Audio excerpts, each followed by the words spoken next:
ఇంకా ఎంత ఘోరం అండి, నాకు అర్థం కాదు అమ్మాయి మాట్లాడిన మాటలు. మంచిరేవులలో ఒక ఎండోమెంట్ ల్యాండ్ ఉంది. ఆ ల్యాండ్కు సంబంధించి ముఖ్యమంత్రి గారు తమ్ముడు మమ్మల్ని బెదిరిస్తున్నాడు ఓపెన్గా చెప్తుంది ఆమె. అసలు ఆయన గన్మెన్లు ఎందుకు? ఎండోమెంట్ భూమిలో ఒక ఫైల్ మీద మా అమ్మ సంతకం పెట్టింది. సంతకం పెట్టిన తర్వాత ముఖ్యమంత్రి గారు జపాన్లో ఉన్నాడు, ఫైల్ తెప్పించుకున్నాడు. నేను అడుగుతున్నా, మంత్రులుగా ప్రమాణం చేసినప్పుడు ఓత్ ఆఫ్ సీక్రసీ అని ఉంటుంది.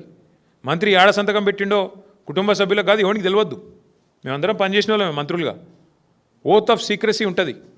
ముఖ్యమంత్రి జపాన్లో ఉండి ఫైల్ తెప్పించుకున్నాడేంది, మంత్రి బిడ్డకు సంతకం పెట్టిన ముచ్చట తెలుసుడేంది? ఏం జరుగుతుంది ఈ రాష్ట్రంలో? సర్కసా లేకపోతే ఇంకేమన్నా? దీన్ని ఏమనాలి ఇంకా కాంగ్రెస్ గవర్నమెంట్? మేము ఇంత అరాచకమా?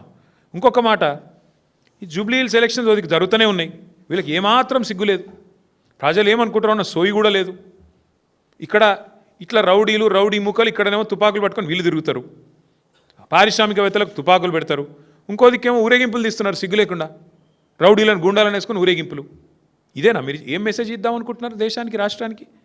ఇంతమంది పెద్ద పెద్ద రౌడీ ముక్కలు వేసుకొని ఊరేగింపులు తీసి హైదరాబాద్లో ట్రాఫిక్ని స్తంభింపజేసి ఏం చేద్దాం అనుకుంటున్నారు ఈ రాష్ట్రాన్ని? కేసీఆర్ గారు ముందే చెప్పినారు, వడ్డిచ్చిన విస్తార లాంటి రాష్ట్రం కుక్కలు చెప్పిన విస్తార చేస్తారు కాంగ్రెస్ గెలిస్తే అని. ఇవాళ ప్రజలకు అర్థమవుతుందని నేను అనుకుంటా ఉన్నా.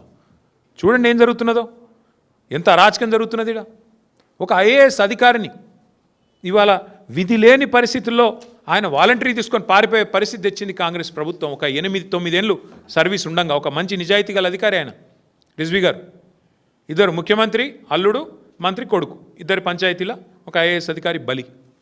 ఇంత అరాచకం. ఇంకా ఘోరం, ఎంత విచిత్రం అనిపిస్తుందంటే మాకు, క్యాబినెట్ సమావేశంలోనే తిట్టుకుంటున్నారంట. పొంగులేటి శ్రీనివాసరెడ్డి అంటే ఆయన మంత్రి గారు కుమార్తె చెప్తుంది, నా మాట కాదు ఇది. పొంగులేటి శ్రీనివాసరెడ్డి మా టెండర్ల తల దూర్చిండు. ఆమె కుల్లా చెప్తున్నది, ఏం సిగ్గుపడతలేదు. మా డిపార్ట్మెంట్ టెండరు అంటే వాళ్ళ ఇంటి పంచాయతీ లెక్కనే ఉంది ఇది. మా డిపార్ట్మెంట్ టెండరు, మేము మా ఓన్కి వేసుకోమని చెప్పినాం. మంత్రి ఫోన్ చేసిండు పొంగులేటి, మీరు టెండర్ వేయొద్దన్నాడు. అయినా మా ఓడు టెండర్ వేసిండు. మా ఓన్కే టెండర్ వచ్చింది. వస్తే ఆయన కోపం వచ్చింది. కోపం వస్తే టెండర్ క్యాన్సిల్ చేసిండ్రు. ఎండోమెంట్ టెండర్ని తీసుకుపోయి R&Bలో తీసుకుపోయినరు. ఇంత బాహాటంగా టెండర్లు, రిగ్గింగు, బెదిరింపులు, మంత్రులు ఒకరినొకరు బెదిరించుకోవడం, రింగు కావడం, ఇంత నికృష్టమైన వ్యవహారం ఈ దేశంలో ఎప్పుడైనా చూసినామా మనం? డైరెక్ట్గా మంత్రులు ఒకరి మీద ఒకరు ఆరోపణలు చేసుకోవడం. నేను అడుగుతా ఉన్నా, మరి పొంగులేటి శ్రీనివాసరెడ్డి ఇన్ని అరాచకాలు చేస్తుంటే, ముఖ్యమంత్రి ఇంత డైరెక్ట్గా దిగజారి పనిచేస్తుంటే ఏం చేస్తున్నారు నాకు అర్థం కాదు ఈ రాష్ట్రంలో పోలీసులు. ఈ రాష్ట్రంలో బీజేపీ వాళ్ళు ఏం బిక్తున్నారు? ఇంకొక మాట నేను అడుగుతున్నా, ఉత్తమ్ కుమార్ రెడ్డి పేరు తీసుకున్నది అమ్మాయి.